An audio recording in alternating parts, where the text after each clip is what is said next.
Bom dia a todos e a todas. Bom dia.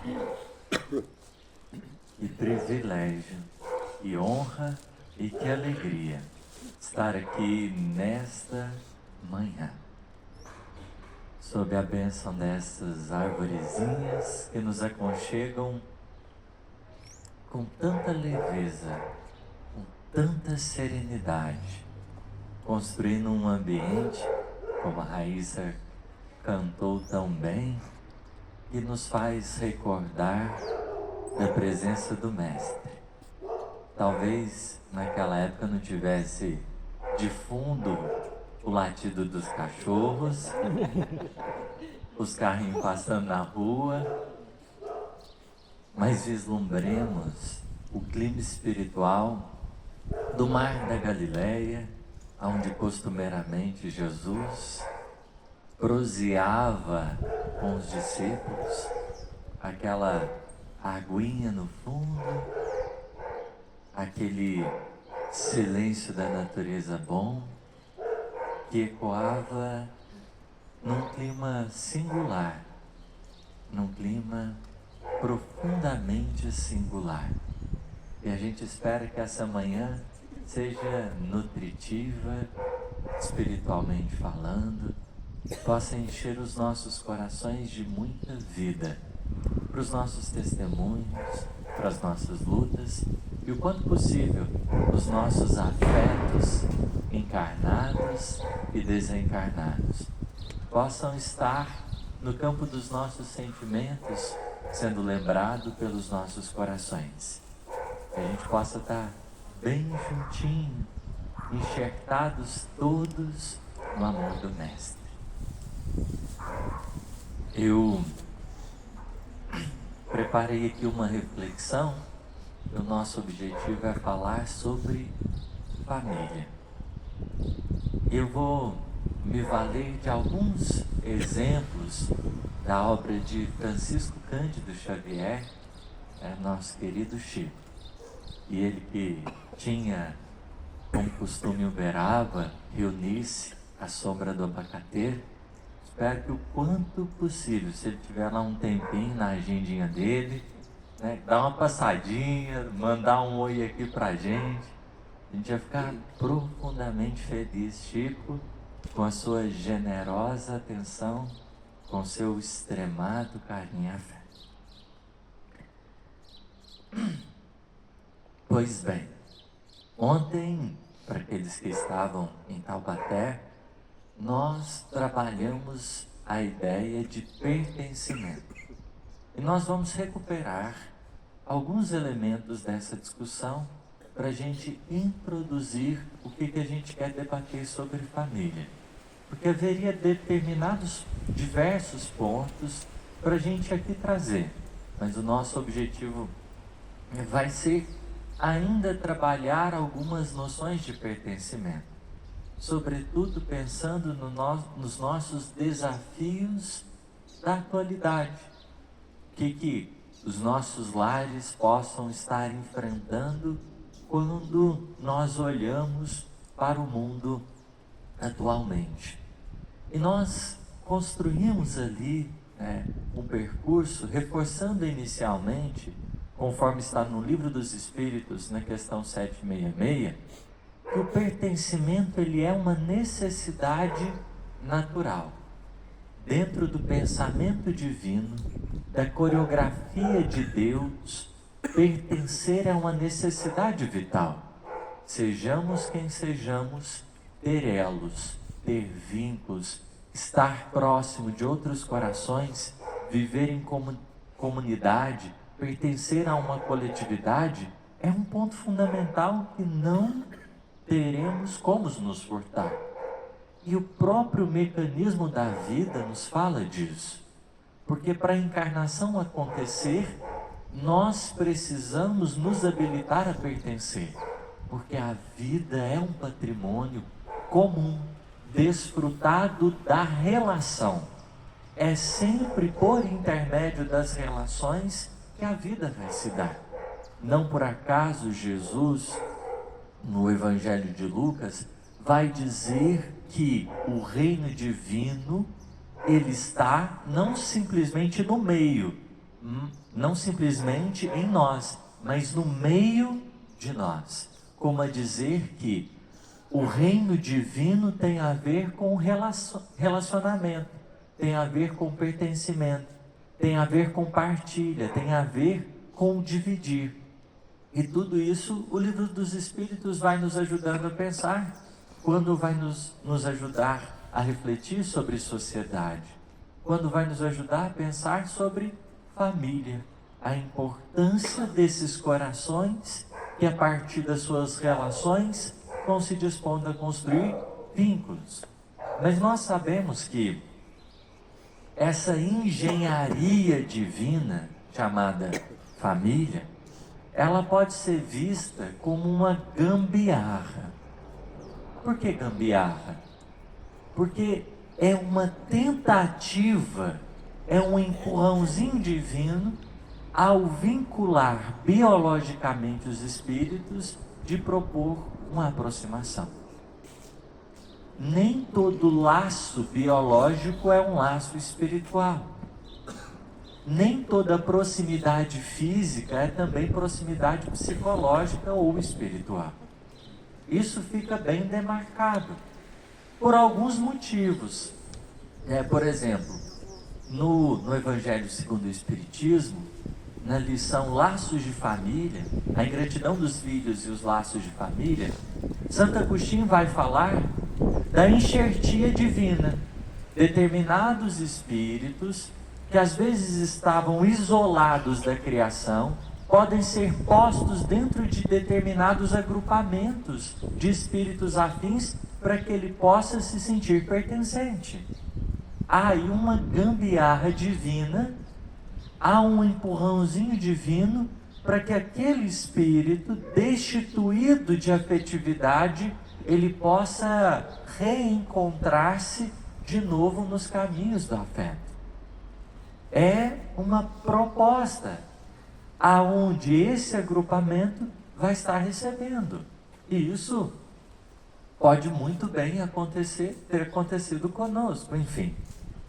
Mas nós podemos olhar, por exemplo, às vezes para o distanciamento psicológico, espiritual, afetivo que existe entre pais e filhos.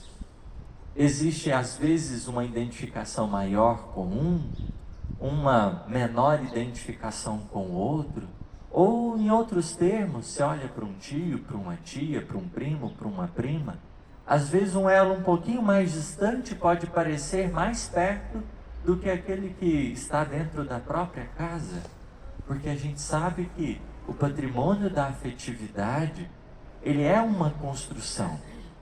Não existe amor sem construção. Não existe afinidade sem cultivo. Porque o objetivo sublime que impera na criação divina, ele só será estruturado a partir de um exercício profundo. Não por acaso, no item pluralidade das existências do Livro dos Espíritos, Kardec vai discutir sobre as afinidades e as antipatias que parecem que são inatas. Já vem de fábrica, é alguma coisa que está dado nas nossas relações. O que nós vamos perceber nesse item é que o amor, o afeto, ou o sentimento como ele é trabalhado, ele transcende de uma existência a outra. Enquanto no campo da memória, o espírito reencarnante nas suas diversas existências vai sofrendo por um apagamento transitório do conteúdo que foi, de alguma forma, formado nas existências anteriores, o afeto vai atravessando todas as existências. E a gente pode entender muito bem essa noção de afinidade quando a gente reencontra corações que a gente se sente em casa, mesmo parecendo não ter muito tempo que a gente convive. Porque há um desígnio aqui. Há um objetivo fundamental nesse particular que a gente precisa observar. Deus trabalha pelo amadurecimento dos afetos. Deus trabalha pelo amadurecimento do amor. Porque a certeza de que o amor prossegue além da morte é o hino mais sublime das esperanças que podemos ter diante da vida. Você nunca vai perder tempo por amar. É como se Deus estivesse te dizendo baixinho no seu coração: não tenha medo da morte, das separações transitórias, dos desencontros que podem acontecer por causa da encarnação. Não tenha medo, ame, porque a insegurança às vezes é um fator natural num casal que pode sofrer modificações por causa de trabalho, por questões financeiras, por questões sociais. Tantas são as coisas que podem atravessar uma relação entre pais e filhos, filhos que às vezes mudam para outro lugar, porque vão estudar, porque vão fazer isso ou aquilo. Isso às vezes pode fragilizar em certa medida os nossos afetos, porque fica aquele sentimento de eu posso perder, pode sair das minhas mãos, pode não estar no meu controle. E às vezes a gente pode fazer determinados movimentos de fechamento, de retração, porque o amor nos leva a uma exposição. O amor leva-nos a um lugar do não controle, mas da possibilidade de cultivo. E é justamente porque o amor está em transformação, em processo de amadurecimento, que ele vai se tornando algo tão especial na nossa trajetória. É curioso porque, em termos, quando a gente está namorando, talvez um desejo é que tudo seja perfeito, que não saia nada do prumo do eixo, que a gente consiga delinear cada mínima experiência. Só que o que a vida vai mostrando no decorrer da experiência é que desejar um relacionamento perfeccionista vai ser talvez a coisa mais destrutiva para os nossos afetos, porque é o que mais vai gerar insegurança. Às vezes o pai, a mãe, enfim, a gente, na nossa forma de cuidar, de cultivar os nossos afetos, às vezes a gente cultiva essa pretensão, tem que ser tudo perfeito. E a existência material vai dizendo assim: olha, troca o seu desejo perfeccionista, que pode sufocar, que pode oprimir, que pode impor, por um desejo um pouco mais espontâneo, um pouco mais aberto para as experiências fáceis, para as experiências difíceis, porque isso nos tira desse lugar que muitas vezes acaba nos autocentrando, para a gente poder construir experiências um pouco mais horizontais. Porque o perfeccionista, querendo ou não, ele entende que o seu jeito, que o seu modelo é aquilo que deve ser referência. Então ele acaba se descolando da horizontalidade. E ao fazer isso, ele torna menor ou inferior os outros. Porque é como se os outros não soubessem como deve ser feito ou como deve acontecer. Então, a reencarnação, a pluralidade das existências, aciona em nós uma disposição diferente. Porque nós vamos entendendo que o lugar do afeto não é o lugar do perfeccionista, é o lugar do coração aprendente, do coração aprendiz. Porque nas nossas relações, nós estamos nos formando. Nas nossas relações, nós estamos aprendendo a ser filhos, aprendendo a ser pais, aprendendo a ser sobrinhos, aprendendo a ser tios, aprendendo a ser primos, aprendendo a ser irmãos. Ao mesmo tempo que nós estamos convivendo, nós também estamos nos formando. E isso deixa a gente, às vezes, um tanto que reflexivo. Porque só o tempo mostra aonde estão as nossas presenças, aonde estão as nossas ausências.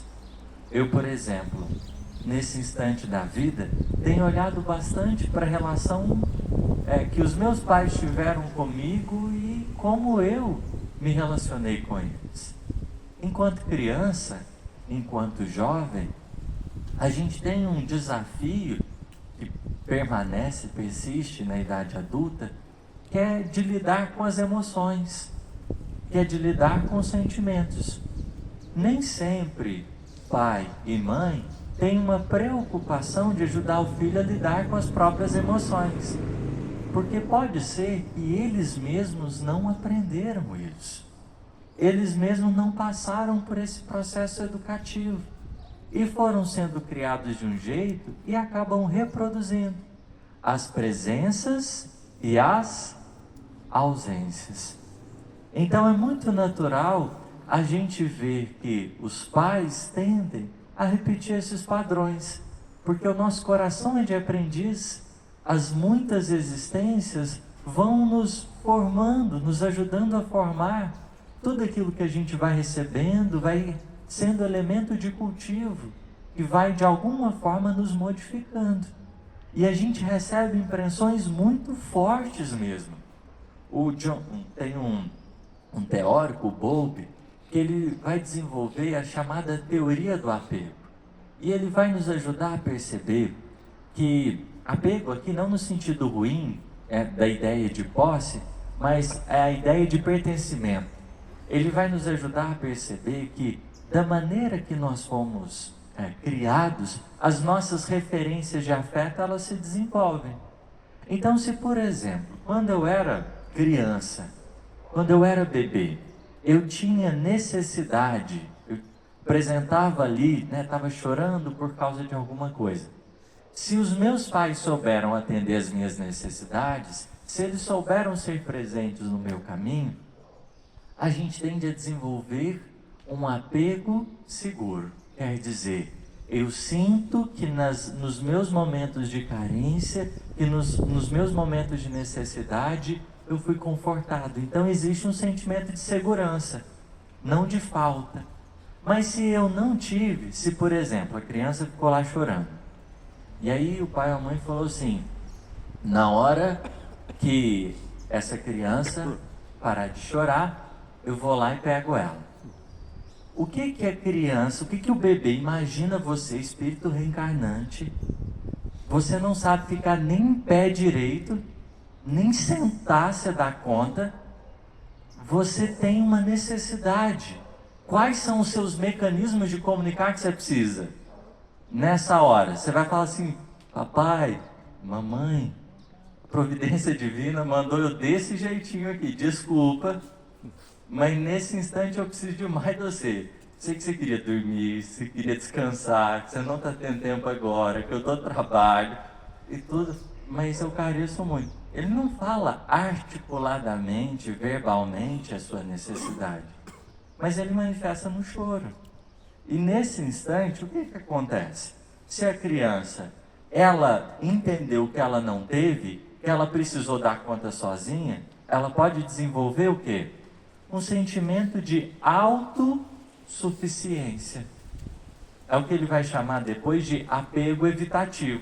É aquela pessoa que pensa assim, eu não posso dar trabalho, então eu preciso fazer tudo sozinho. Eu não posso precisar do outro. Por quê? Precisar do outro pode me colocar, primeiro, num lugar de vulnerabilidade. Precisar do outro pode incomodar a outra pessoa. Só que relacionamento familiar é justamente para a gente ter direito de incomodar com segurança. Para a gente ter direito de perturbar um pouquinho o outro tendo o coração em paz. Porque relação familiar, trembão, aguinha com gás, opa. Mas relação familiar não é uma relação de dívida. Seu pai, sua mãe não está fazendo favor. Porque isso é uma das coisas talvez mais importantes para a gente deixar claro, por exemplo, para os nossos filhos. Eu falei, não estou te fazendo favor. Você não está me devendo nada. Porque o que acontece? O que acontece? E aí é pesado. Normalmente, os pais se sacrificam demais para cuidar dos filhos.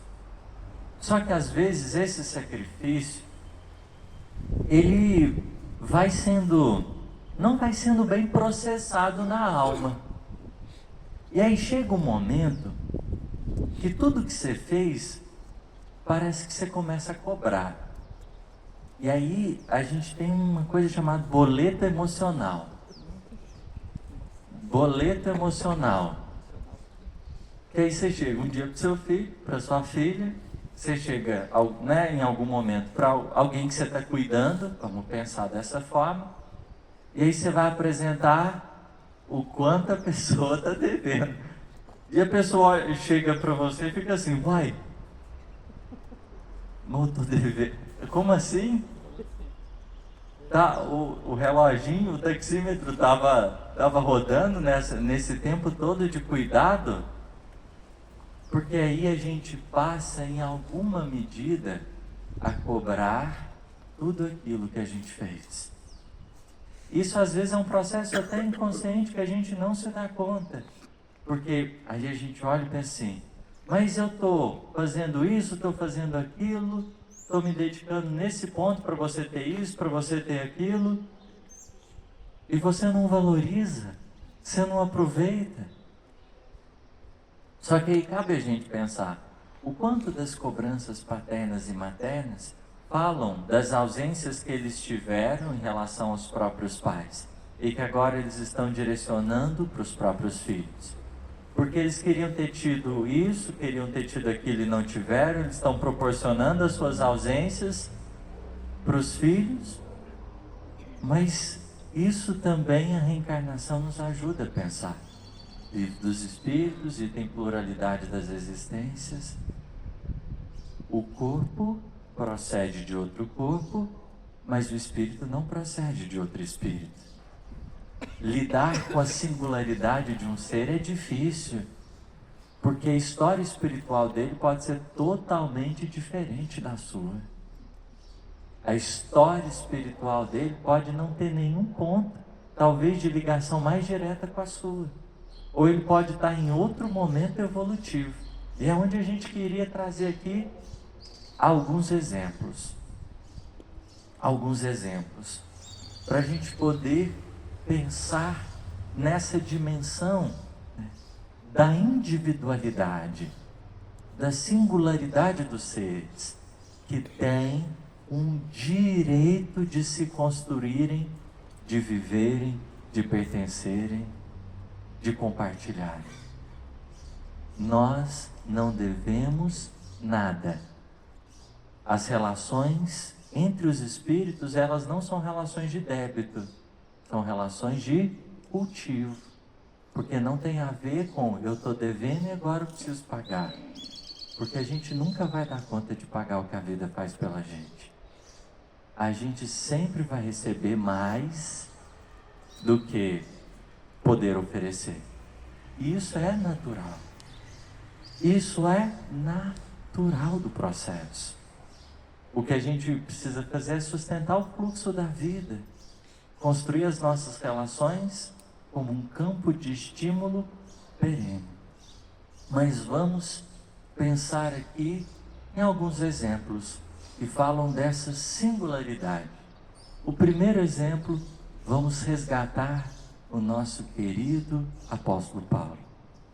Ele passa por uma experiência com o pai dele, que é uma experiência interessante, que tem a ver com esse boleto emocional.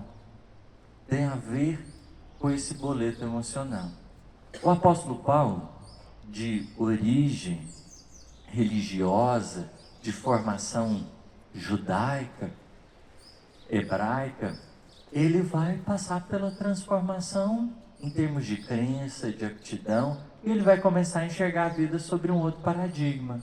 Então ele vai deixar momentaneamente esse agrupamento dele para começar a pertencer também a uma outra comunidade. Só que isso não vai ser bem compreendido, bem acompanhado pelos seus pares até então.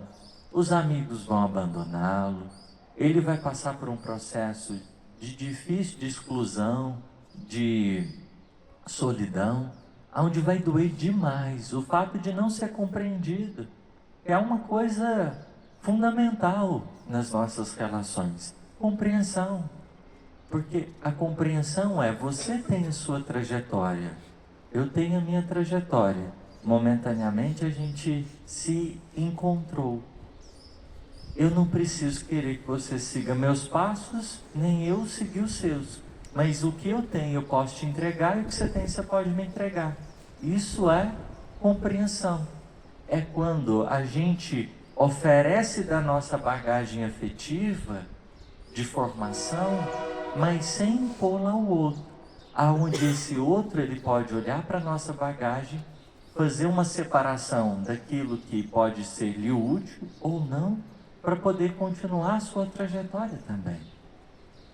E o apóstolo Paulo, ele foi vivendo experiências, ao mesmo tempo que Jesus levou esse lugar de pertencimento, porque outras almas começaram a acolhê-lo, ele começou a formar outro campo de afinidade, ele experimentou esse sentimento de rejeição em relação a alguns afetos, que passaram então a condená-lo, a excluí-lo, né? Que é um tema ainda hoje muito difícil na sociedade.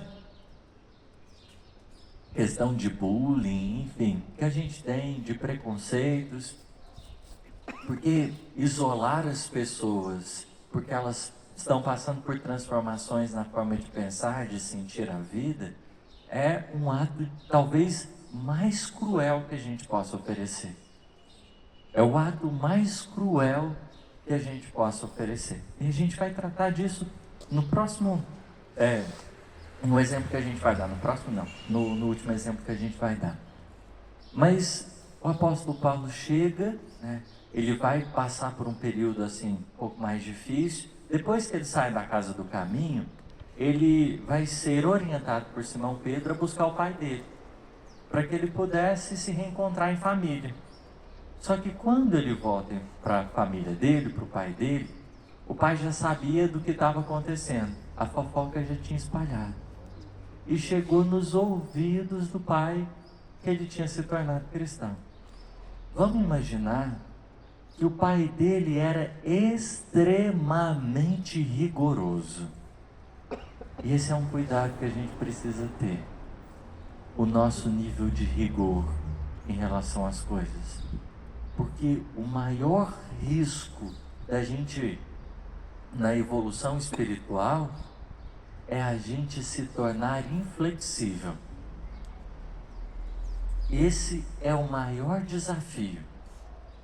Porque a inflexibilidade pode sustentar você na sua paralisia espiritual. E você vai conseguir ficar empacado, que nem uma mula no meio do caminho. E a inflexibilidade é tão difícil, que Deus respeita você. E você pode falar assim: eu não abro mão disso. E o que os espíritos vão poder fazer? Se não olhar para você e falar assim: paciência. Como que eu vou fazer? Impor, agredir, violentar é a maior complicação evolutiva que você pode arrumar para você. É você falar assim: eu nunca vou abrir mão disso. essa é um tipo de frase complicadíssima. Por quê? E aí, vamos fazer um parêntese para a gente voltar para o apóstolo Paulo e para o paizinho dele. Quando nós pensamos na lei de progresso, existem algumas reflexões que a gente precisa fazer.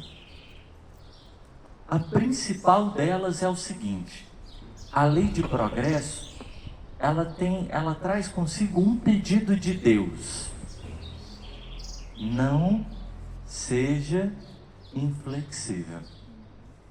Porque se tem uma coisa que vai acontecer, é você estar sempre aprendendo. Nunca esteja fechado no seu teto. Nunca esteja fechado no seu teto. Porque é um risco. E não por acaso Jesus vai dizer: sede perfeito como o vosso Pai Celestial é perfeito. Como dizer assim, a meta é sempre o divino. Nunca é você. Deus tem que ser a referência. Vamos deixar mais clara a reflexão. Para a gente poder pensar qualquer coisa, qual que é a nossa referência?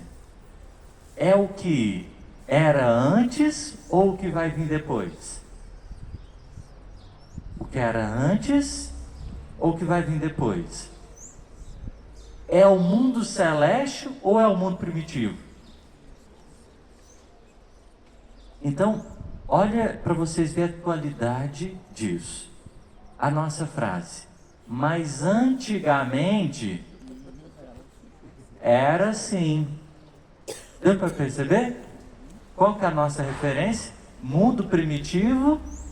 Nós estamos para lá ou estamos para frente? A nossa referência não pode ser o mundo primitivo.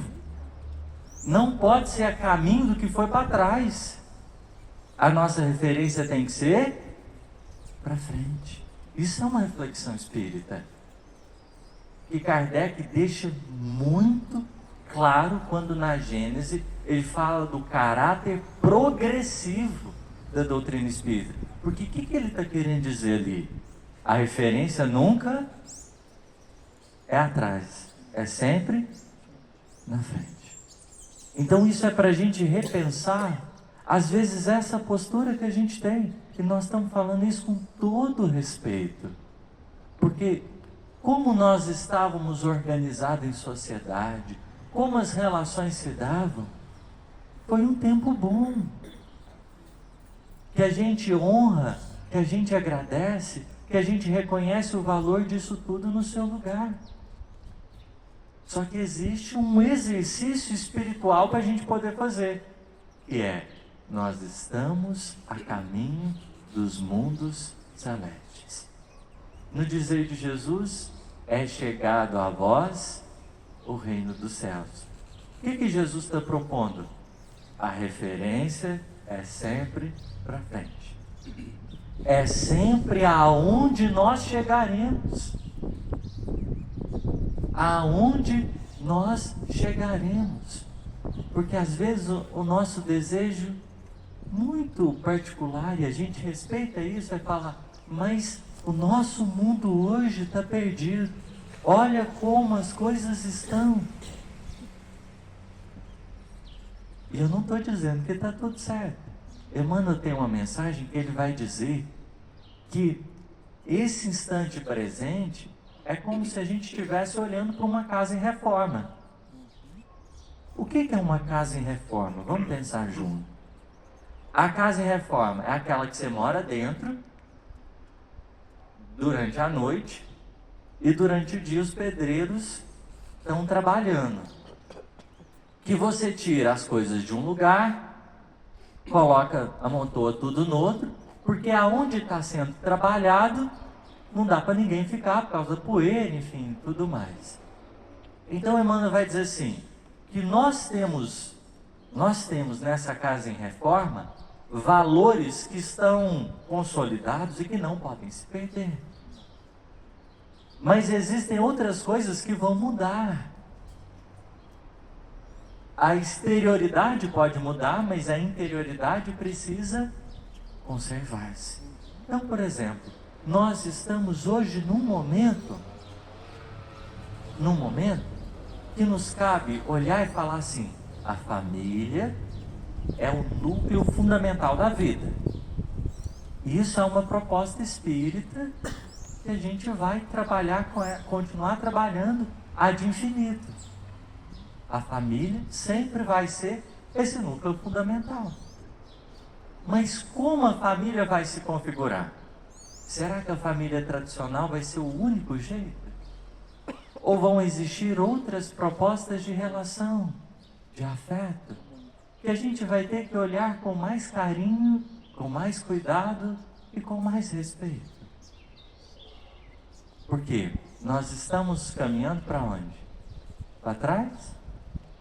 Para as relações fundamentais que se deram antes, ou a gente está caminhando para os mundos celestes? Como que as relações familiares no mundo celeste? Os espíritos vivem como? Como será?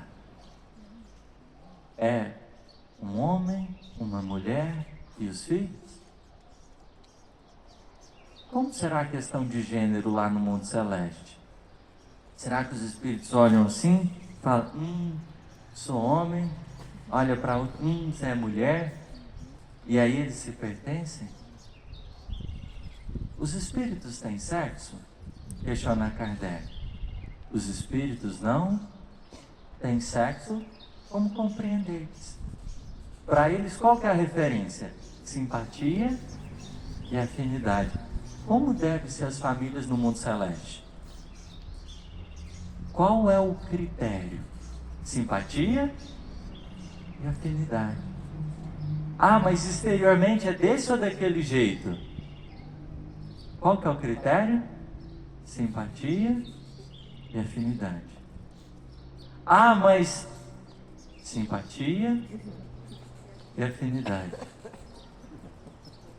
Quem está dizendo isso? O Espírito Verdade e a comunidade daqueles que estão comunicando. Dá segurança para a gente? Dá segurança para a gente respeitar? Dá segurança para a gente compreender?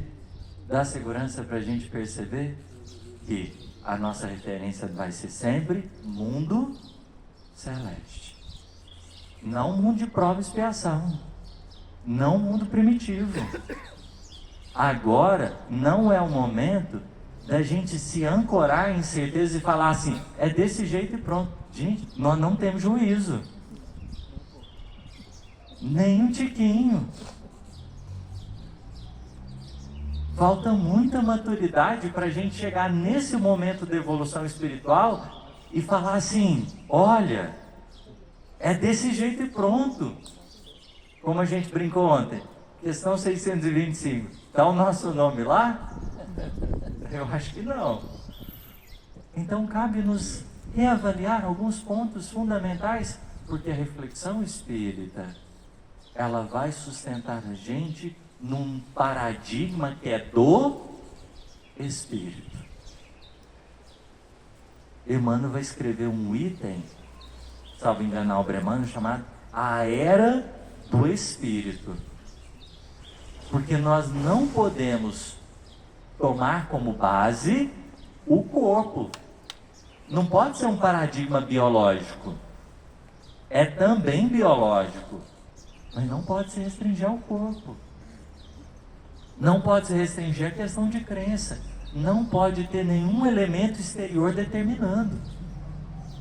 Porque na feliz expressão do Espírito que se comunicou com Pedro em Atos dos Apóstolos capítulo 10, não torneis comum, impuro, o que Deus purificou. Porque tudo é divino. Tudo é divino. E a singularidade da encarnação, da reencarnação, torna o direito de viver uma dádiva de todos. A gente não deve nada para ninguém por viver. Porque antes do sim do nosso papai, da nossa mamãe, daqueles que foram responsáveis pela nossa encarnação, tem um sim de Deus. E isso é muito lindo da gente poder pensar. Muito lindo. Mas, feito parêntese, a gente precisa observar. A gente precisa observar. O apóstolo Paulo vai chegar em casa pedindo ajuda. Mas por causa da divergência agora, diferença religiosa, o pai dele olha para ele e fala assim: agora não. Nem vem. Você não vai ser acolhido aqui. A partir desse momento você não é mais meu filho. Pensa no peso disso tudo. Pensa no peso disso. Para o apóstolo Paulo naquele instante. Você sentir que, a partir daquele momento, a mãe dele já tinha desencarnado. Então estava só o pai. E o pai estava deixando bem claro: não, não mais. E aí nesse instante vai ser complicado, porque o pai dele não quis ajudar, botou para fora de casa. Ele está saindo, o pai manda um servo entregar uma bolsinha de dinheiro. E aí o apóstolo Paulo olha para aquilo e se sente o quê? Feliz? Agradecido? Não, humilhado. Eu não sou mendigo. Meu pai fazer um trem desse. É muito interessante. A Ana Teresa Camasmi, ela no estudo do conflitos existenciais da Joana de Ângeles, no capítulo Crueldade, ela vai fazer uma introdução bem interessante. Porque ela vai mostrar a relação do afeto com algumas coisas. E uma das coisas, né, que ela faz relação é do afeto com dinheiro. E às vezes a gente tem uma forma de amar, que ela começa a se traduzir no quanto a gente investe dinheiro. Então, porque eu te amo, eu pago isso, porque eu te amo, eu te dou presente. Só que é muito complicado a gente sustentar as relações a partir dessa referência: dinheiro e afeto. Porque o dia que você não dá, pode parecer o quê? Deixou de amar. Aí, ai meu Deus, vou contar um trem aqui para vocês. Espírito involuído é assim mesmo.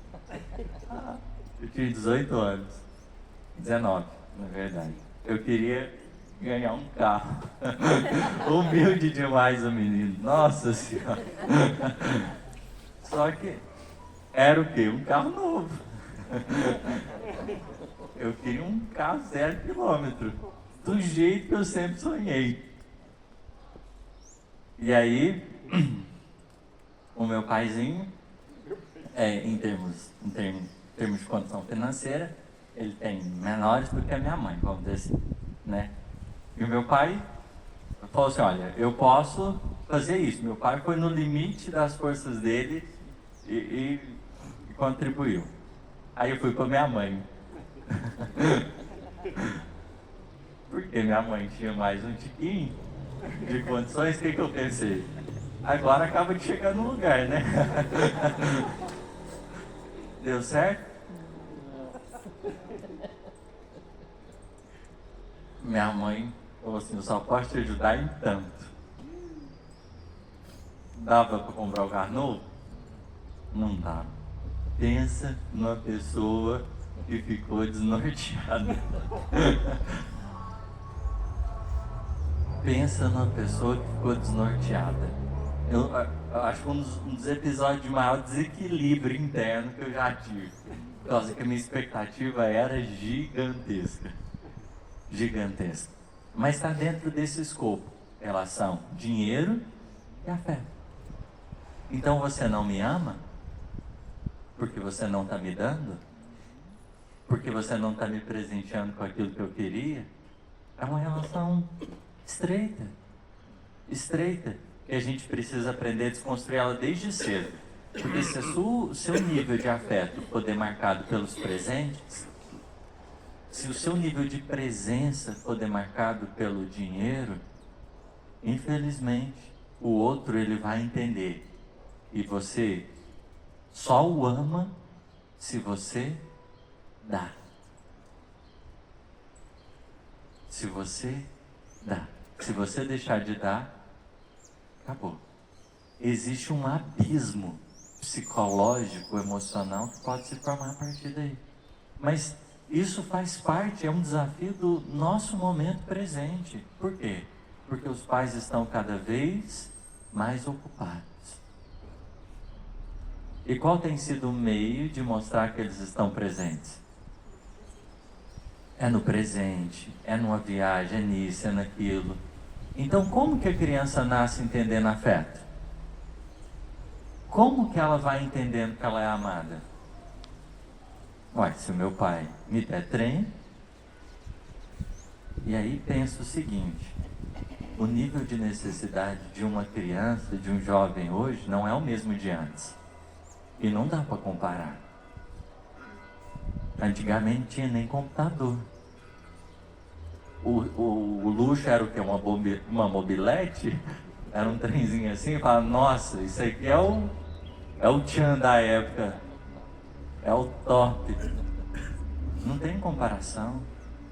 E com o advento das redes sociais, os meninos olham assim, os outros tendo e falam o quê? Papai, mamãe, eu quero. E os trenzinhos hoje tá barato? De jeito nenhum. Então você substitui presença por presente. Os presentes estão cada vez mais exigentes. E a gente, em termos de afeto, vai se tornando cada vez mais ingrato. Porque a gente vai percebendo que é um poço sem fundo.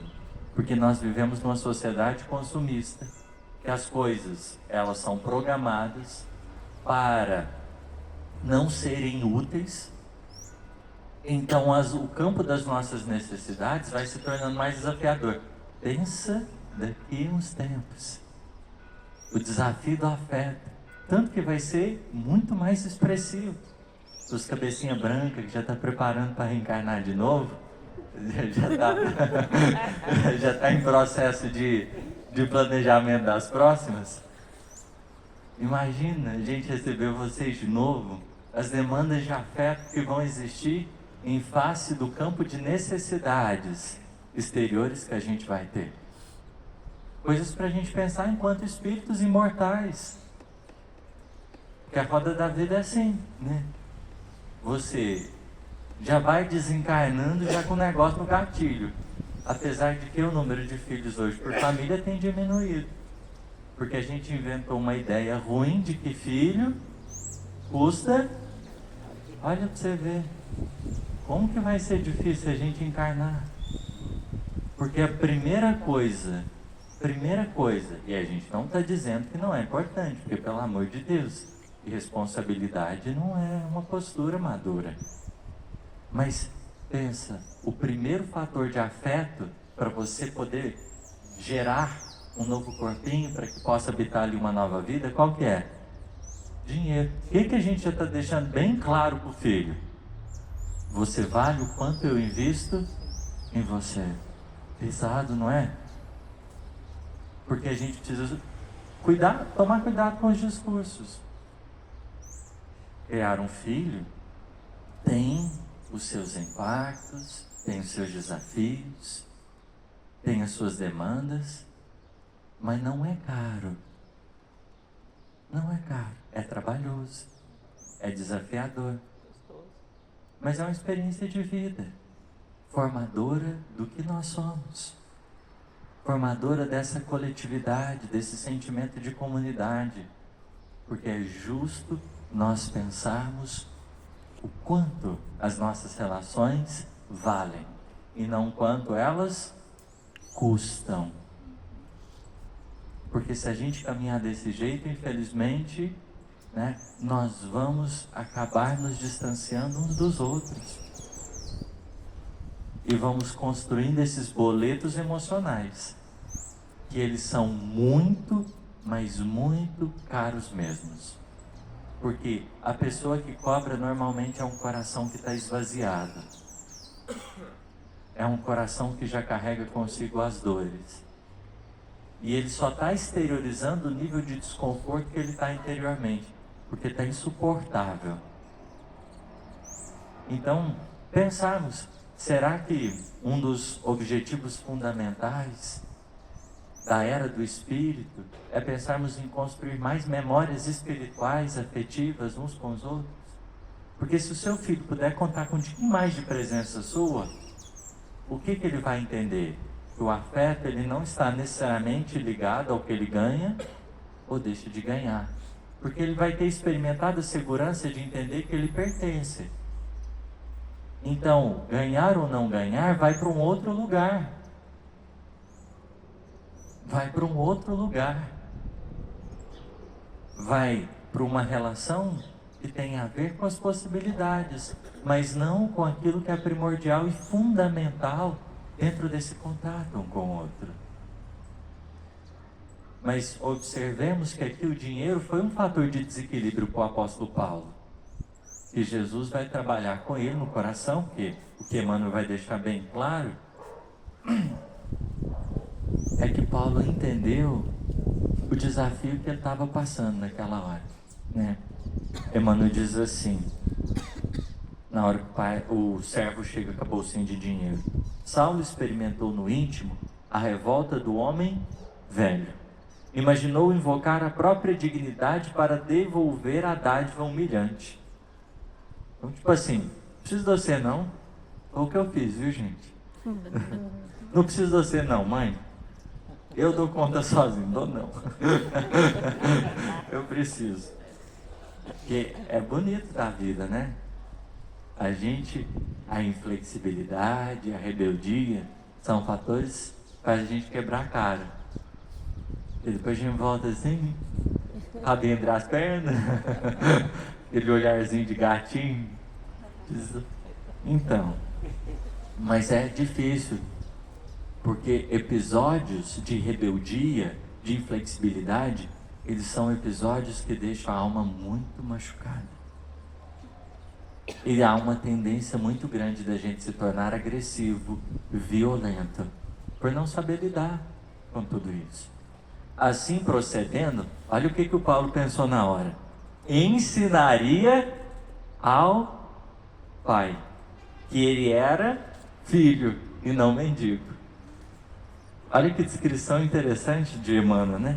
Dar-lhe-ia uma lição, mostraria o valor próprio, mas considerou ao mesmo tempo que as provações rigorosas talvez se verificassem com o consentimento de Jesus. Então, talvez Jesus, né, eu acredito que nesse momento não foi nem Jesus, foi Estevão e Abigail que estavam juntinho dele ali, para apaziguar aqueles ânimos. Porque depois desse episódio aqui, a gente vai ter o ama, trabalha, espera e perdoa. Então ele vai sair da presença do Pai, vai dormir numa caverna, vai dormir na rua, vamos dizer assim, né? Vai fazer a prece dele, aí ele encontra Abigail e Estevão. Então acho que aqui eles começaram a interceder, porque se ele tivesse sustentado a postura inflexível, imagina a trabalheira que ia dar. Ele querendo trabalhar para divulgar o Evangelho, alguém chegava perto dele e falava assim: sua família, seu pai e sua mãe, como é que você foi com eles? Que sentimento que você carrega em relação a eles? Pensa o quão complicado seria esse tipo de comportamento. E a gente sabe, às vezes a gente carrega algumas mágoas, alguns ressentimentos, alguns rancores, até mesmo ódio.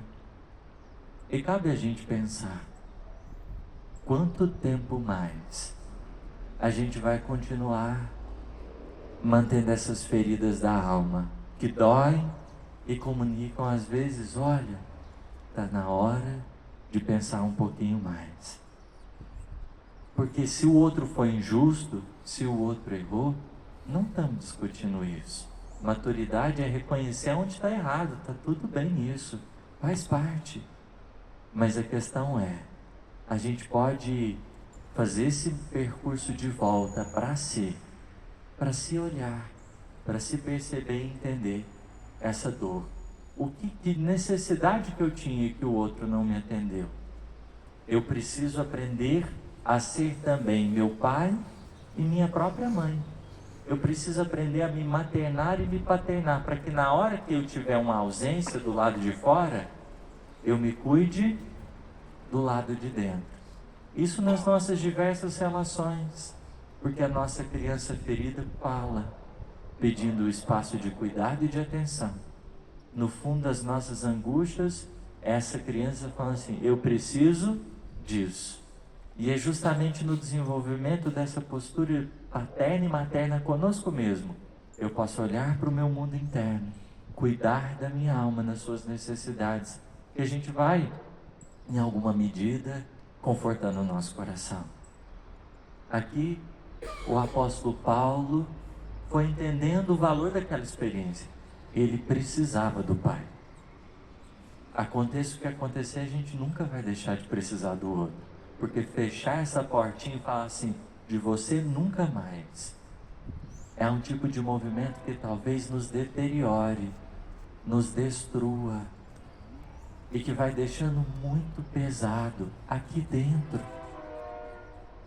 O que Jesus, o que Abigail e Gisele vão ajudar ele, olha, calma, Paulo, vamos cuidar, o negócio tá feio, não piora, vamos cuidar desse coração, vamos olhar para essa alma. E foi o que aconteceu, e é o que a gente às vezes precisa fazer nos nossos dramas de afeto, buscar mais a espiritualidade antes de querer resolver as coisas com as próprias mãos. Pensar um tiquinho mais, porque às vezes é por um pouco, por uma postura inflexível, por um comportamento assim mais pesado, que a gente se distancia psicologicamente de outros, às vezes por anos, e depois fazer esse caminho de volta fica tão difícil, fica tão delicado, porque a gente sente interiormente que existe agora uma fronteira, um muro intransponível em relação a esse outro. Só que o primeiro passo é, cuida disso com espiritualidade. Chama o seu espírito protetor, aqueles que te assessoram, porque há um desígnio na sua encarnação, que é te colocar em harmonia com aqueles que participam do teu rebanho pessoal, do teu campo de pertencimento interno. Então, nós vamos ter o coração de Públio Lentulus, que vai ter uma filha passando mal, doente, e talvez foi uma das coisas que ajudou ele a falar, a prestar atenção na própria família. Foi uma doença que tirou ele daquela rotina engessada que ele tinha de gabinete, gabinete, gabinete, decisão política, política, política, compromisso de Estado, de Estado, de Estado, para que ele pudesse olhar para os pares dele, para aqueles que faziam parte do rebanho pessoal. E quando ele encontra Jesus, por causa que a filha pede primeiro, na verdade a esposa pede, depois pede a filha, a primeira coisa que Jesus diz para ele é: senador, por que me procuras? Gente, olha que simbólico. Não falou Públio Lentulus, não falou Lentulus, não falou só Públio, falou senador. Por que a posição profissional dele foi o elemento, o vocativo, o chamativo? Vocês já pararam para pensar? Quando foi com Saulo, não foi um vocativo profissional. Foi Saulo, Saulo, por que me persegues? Agora com Públio, porque o Públio talvez fosse só trabalho. Só trabalho. Que jeito que ele se via? Só com homem de Estado. Só como homem de Estado. E o que Jesus faz questão de dizer? Eu não vim buscar o homem de Estado insensível e orgulhoso. Não vim. Eu vim buscar um pai. Eu vim buscar um pai que está sofrendo, que está angustiado, porque há esse risco espiritual na nossa trajetória. Você se engessar tanto que você só ser o trabalho no raio-x do Cristo. Isso ficou muito demarcado para aquele coração que foi chamado a renovar, porque o que Jesus vai falar assim, olha, se a fé da sua esposa curar sua filha, você tem uma dívida com a vida. Uma dívida com a vida. Você vai lá, vai voltar e vai cuidar deles.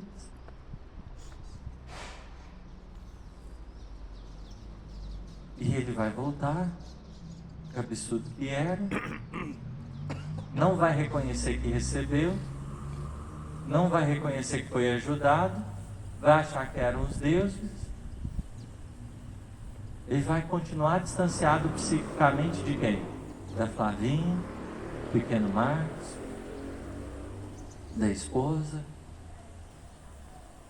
por causa que não houve o entendimento. Não é o homem de Estado, é um coração de pai.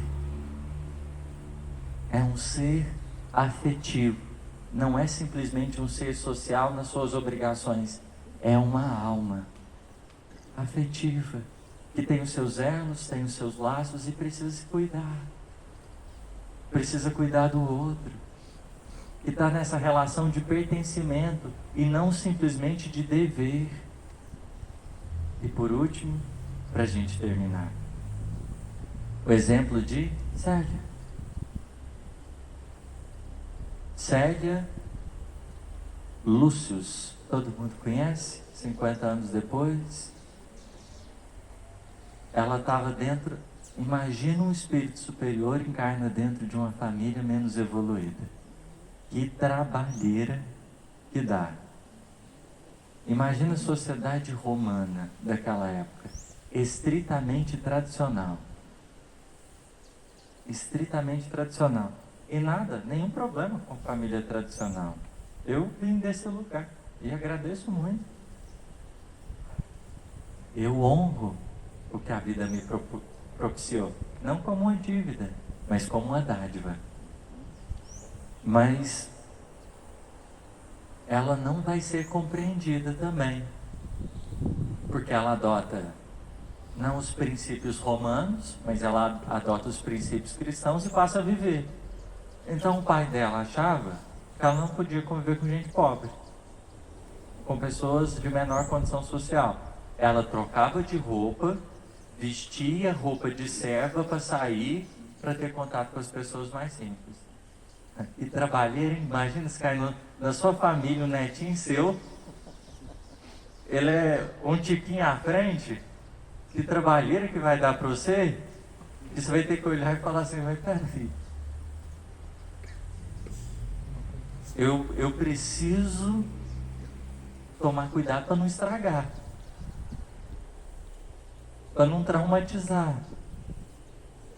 Porque o pai dela ficou totalmente na contramão. A mãe estava indo em cima do muro, mas o pai ficou plenamente contrariado com ela. Plenamente contrariado. Porque o que ele ficou pensando? O que as pessoas vão achar? De uma pessoa como eu viver uma experiência dessa. De ter uma filha cristã. Como assim? Como assim? E a gente pode pensar hoje, imagina, se o espírito que reencarnar, ou que já tiver reencarnado, ele não se perceber heterossexual, como que você vai se comportar? Você vai olhar para ele e dizer assim, olha, você não pertence mais à nossa família, pelo jeito que você é. Você não mais pertence ao nosso grupo. Essa é a postura cristã de Jesus. Essa é a postura espírita dentro daquilo que a gente estava discutindo aqui. A partir de agora, você não é mais amado, você não é mais querido. Em nome de Jesus, é isso que a gente vai falar? Em nome do cristianismo, você é uma vergonha? Porque existe uma preocupação. E a gente entende. É desafiador nesse momento de transformação. Talvez o paizinho e a mãezinha olhar para esse filho, às vezes para esse neto ou neta, e pensar, ele não vai caminhar dentro daquilo que eu tinha preparado. Tem um luto, tem um desafio aí. E a gente entende.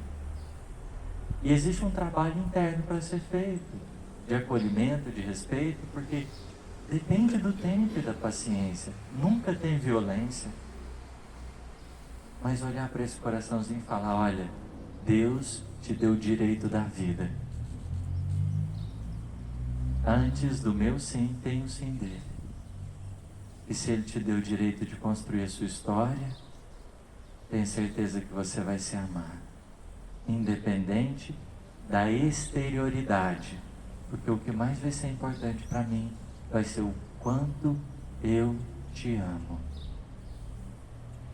Você é digno de viver, de aprender como Deus também me considerou digno. Apesar de todas as minhas limitações, de todas as minhas fragilidades. Imaginemos que o Espiritismo pode ser uma luz nessas horas. E pode construir novos caminhos de entendimento, para que a gente possa se fortalecer num paradigma. Num paradigma.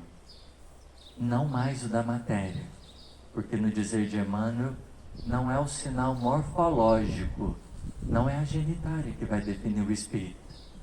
O que os espíritos querem é saber o quanto você ama, mas não a exterioridade do laço. Porque na questão, salvo engano, 169, Kardec vai perguntar qual que é a relevância do corpo. E os espíritos vão dizer, nenhuma. Porque eles vão mostrar que o corpo vai apodrecer.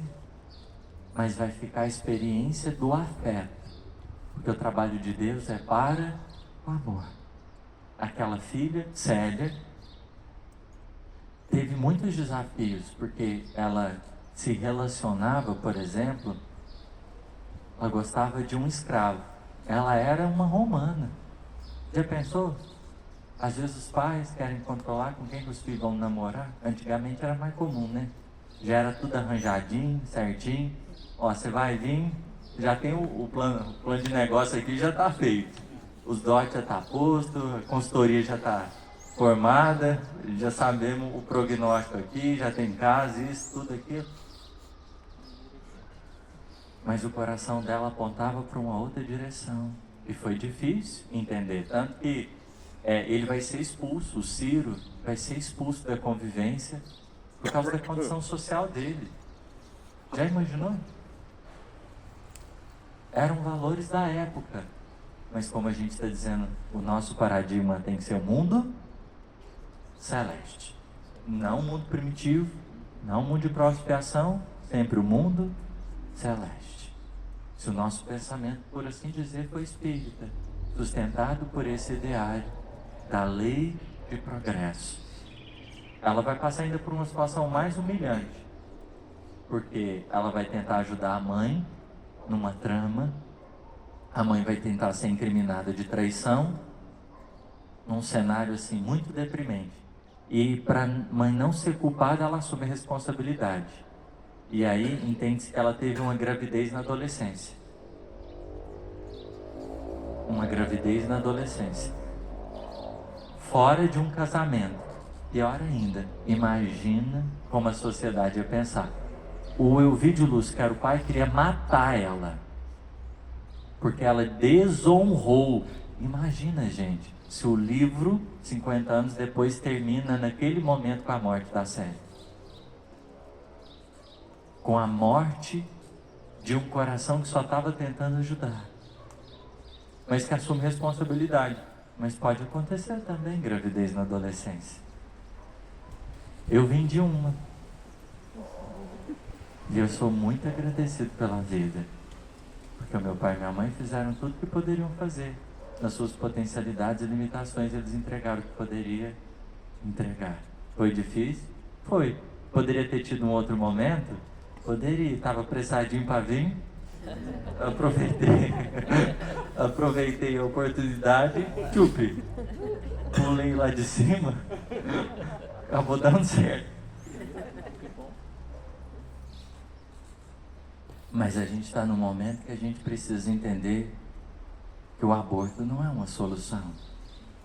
Nunca vai ser. Porque a vida é uma dádiva sublime para todos nós, que ansiamos por pertencer à comunidade dos filhos de Deus. É muito importante a educação sexual em casa. Conversar abertamente sobre as coisas. Porque nós encarnamos, estamos necessitados de nos formar enquanto corações.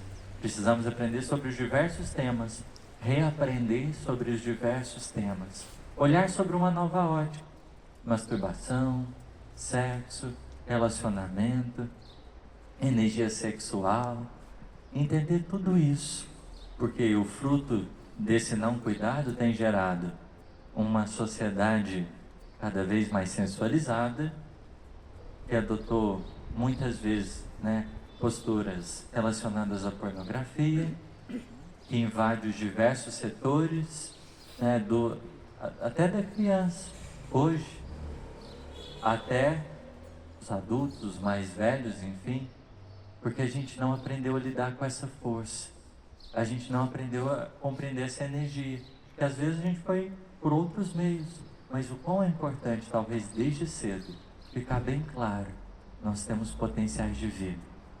Então, família é esse espaço de alegrias, de dores, sucessos e fracassos. Nosso dever não é culpar ninguém, mas é honrar quem veio antes, nossa ancestralidade, porque bendito seja todos aqueles que se empenharam para que a gente estivesse aqui. Gratidão é sempre a tônica. Os nossos pais poderiam ter sido melhores, poderiam ter feito isso e aquilo, não sabemos, mas a gente pode ter certeza que eles entregaram tudo quanto pôs entregar. E a gente está aqui, aprendendo, e eu mais ainda, agradecidos pela atenção, pelo carinho, pela misericórdia de vocês comigo. Deus os abençoe. E o Chico, se puder, não sei se eu passo por aqui ou não, mas se der um tempinho que ele ainda esteja cuidando de nós.